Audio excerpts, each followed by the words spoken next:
Are you a movie buff? Do you love dissecting and analyzing your favorite films? Look no further than the Projection Booth podcast. Join host Mike White and a bevy of guest experts as they explore the history, themes, and legacy of cult classics, obscure gems, and mainstream hits. Join us every week for a unique and engaging look at your favorite movies. So sit back, grab some popcorn, and tune in to the Projection Booth podcast, available on all major podcast platforms.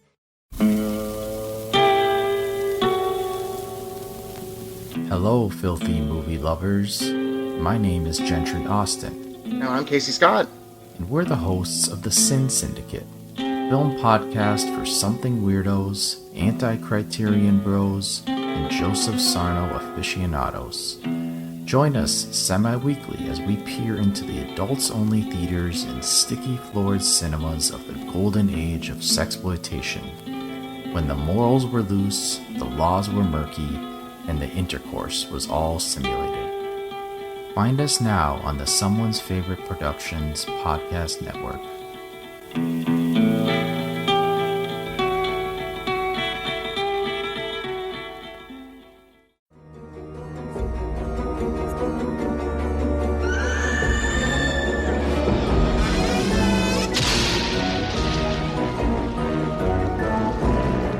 Hello, creeps. It's me, John Kassir, the voice of the Crypt Keeper, and you're listening to Chronicles from the Crypt.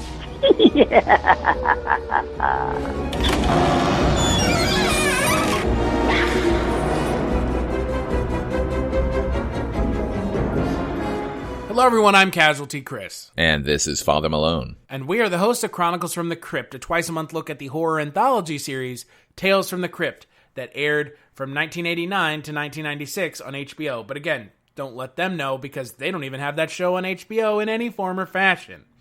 On this episode of Chronicles from the Crypt, we're taking a look at Season 6, Episode 11 and 12, Surprise Party and Doctor of Horror. Greetings, thrill shriekers. Care to join me on the scare lift? Good. Your pal the Crypt Keeper's quite the extreme skier. I just love the feeling of going fester and fester. Talk about exhilarating, which is kind of how the man in tonight's terror tale feels. He's just started down a black diamond run of his own in a nasty nugget I call Surprise Party. So Surprise Party is directed by Elliot Silverstein, written by Coleman. It's written by Tom Lyons and Coleman Decay. It stars Adam Stork, Claire Hoke, and Jake Busey, and it aired December 28th, 1994. This is the final episode of 1994. And boy, what a bad episode. Man, they went out with a whimper that year. Boy, what is with this show, man? I don't know. It has full on given up. Yeah, I'm really I'm looking forward to see what the English do with it next season. This episode is atrocious. Yeah. Okay, it is not based on a Tales from the Crypt comic, based on Vault of Horror number 37, written and art by Johnny Craig. The story is almost identical, except this one, the guy's a little more determined. We get the sort of backstory that he's come home to inherit this property, and you know that's his sort of main reason for being there. In the comic, it's weirdly happenstance where the guy is just driving through this backwooded area and his car dies or gets stuck, and then he goes to this house where a party is going on. In the comic, however, when he goes in, he believes it's a costume party because everyone's dressed like the 17th century. And so it was his like great grandfather who, in a fit of jealousy, burned the place down, and now they're all corpses. So, well, you know, that it pays off almost exactly similarly. It's just weird that it turns out that the guy is the relative, but he just so happened to be driving past. Like, at least when they wrote the script here, they gave him the purpose of going. Yeah, I don't know what they were doing in this episode because look, the only actor I even recognize in this episode is Jake Busey. Well, I know Adam Stork from, he was Larry Underwood in the television miniseries of Stephen King's The Stand. And I did not like him there, and I do not like him here. He seems oily and untrustworthy. Well, and look, that's what they're going for with his character, right?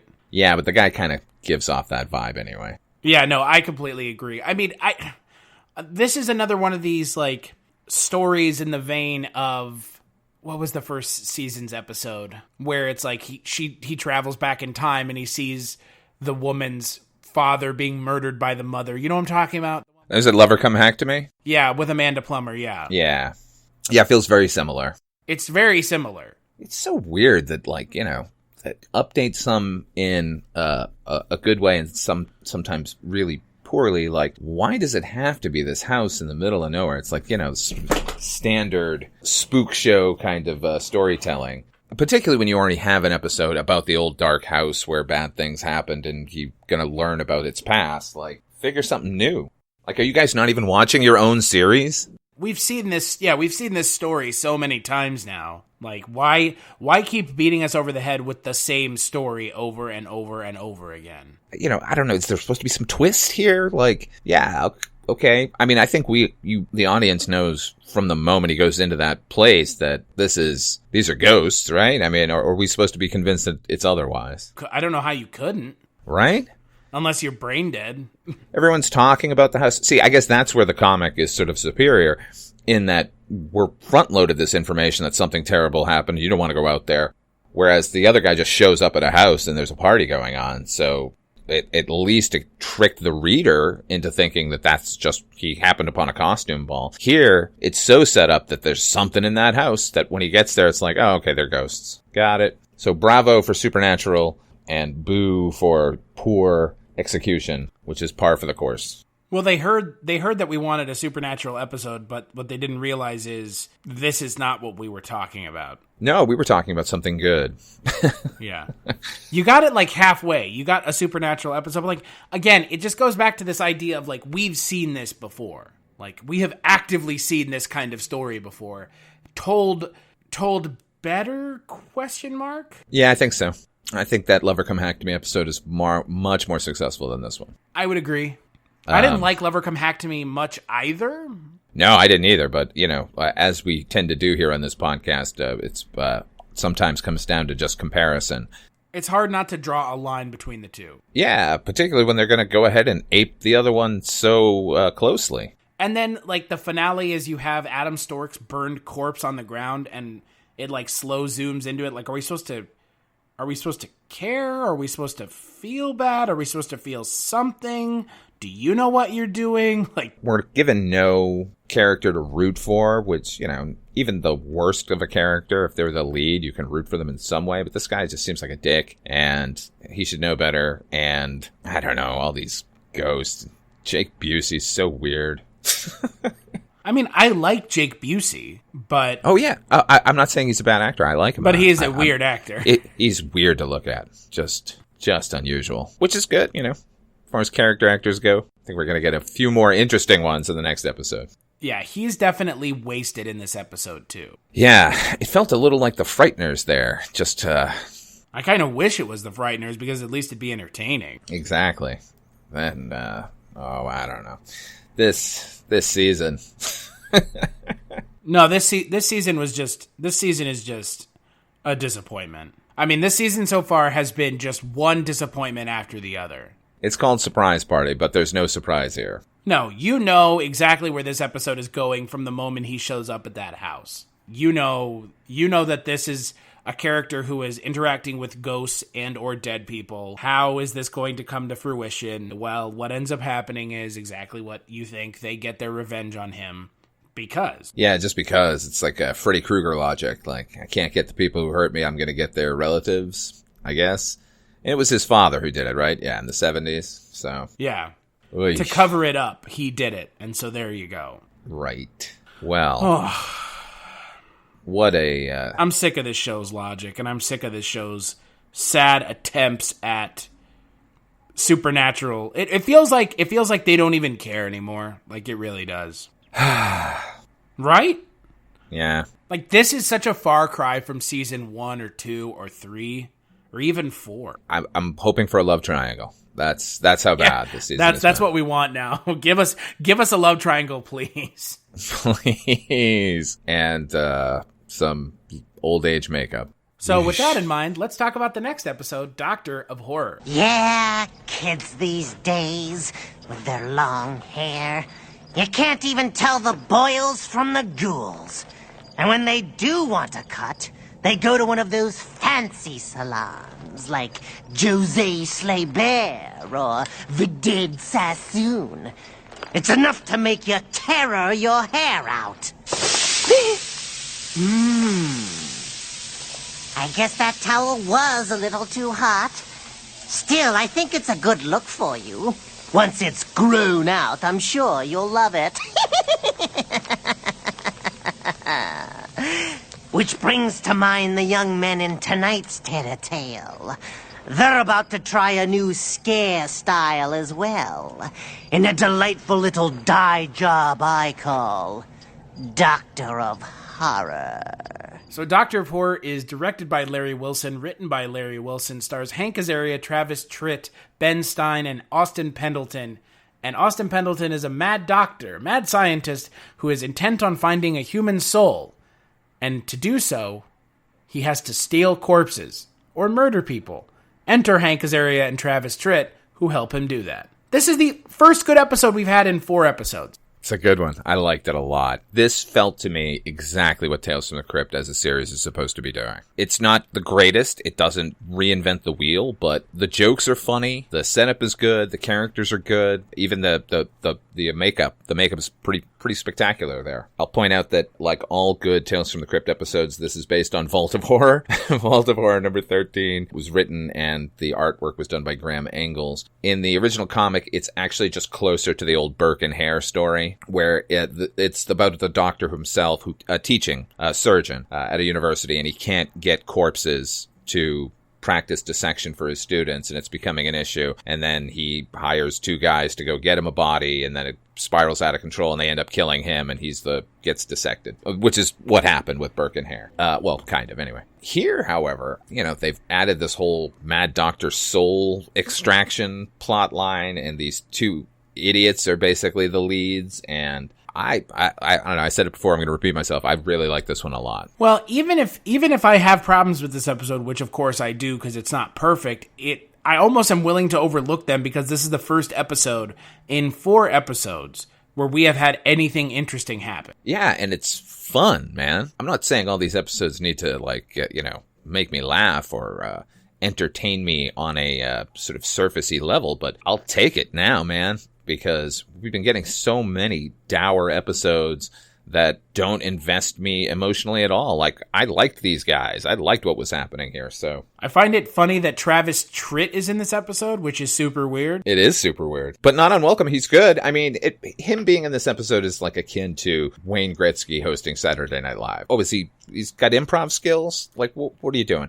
But I think Travis Tritt acquits himself very nicely. Yeah, and I think Hank Azaria plays a villain really well. I mean, look, there's enough going on here to like that I'm willing to overlook the problems, again, because there's been so many problems with everything else that we've watched. It's really frustrating how poorly this show has gone about giving us anything interesting to watch recently. So this is a bit of a redemption in that regard. It kind of is, yeah. And I mean, I liked most of it. Again, I feel like the thing with the soul is a little tacked on, but... Yeah, I mean, and it was, but I enjoyed that extra supernatural element to it. I enjoyed it as much as I could given the circumstances because I felt like it was tacked on, but it made sense. And any episode where you get to see Ben Stein laid out and dissected is a winner in my book. Boy, isn't that the case? Yeah. Yeah, I like this episode. This is a fun episode, but yeah, it also benefits from comparison to episodes like Surprise Party or Stared in Horror on our last episode that are just so atrocious and such literally dumb episodes that I have a hard time making an excuse for them. So when you watch something like this, it's like, oh, this is kind of a welcome respite from those. Yeah, it certainly feels like if they had dropped this episode into season 1, 2, or 3 even, it would be a low light during those years. But the fact that it's here and it's so far down the list, it's winning. It's a good example of this show. It could not come soon enough. Yeah, no, I completely agree. 100% completely agree. I think anywhere else this episode would have been a complete just like non-issue, but given where it is here, like, yeah, it's like, oh good, finally something that we can maybe sink our teeth into. And I liked how intrigued the Hank Azaria character is by the entire proceedings, that he just wants to learn more and more and more. That was kind of cool, rather than just have, the sort of regular sort of conniving, let's get some money out of this.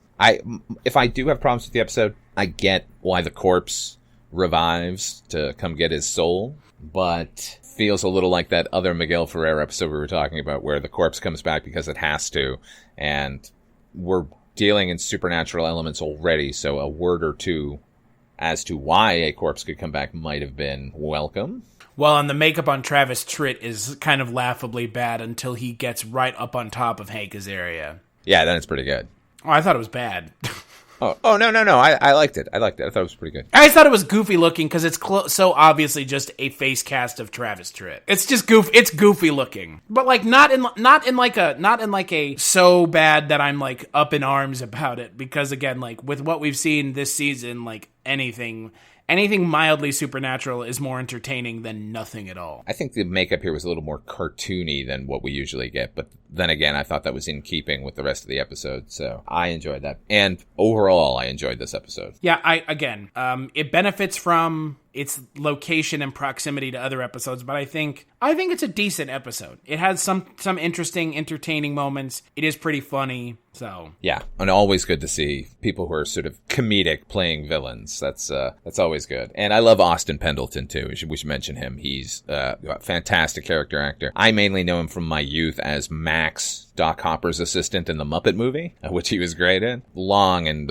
storied career, and he's always welcome when he shows up on screen. So I was really happy to see him. He definitely is. He's great. He's a welcome presence in this episode because he plays the straight man the entire time. Yeah, which he could have hammed it up and gone like they do on some of the more comedic episodes. The fact that he played it as straight as he did was pretty great. So on the next episode of Chronicles from the Crypt, we're actually ending season 6.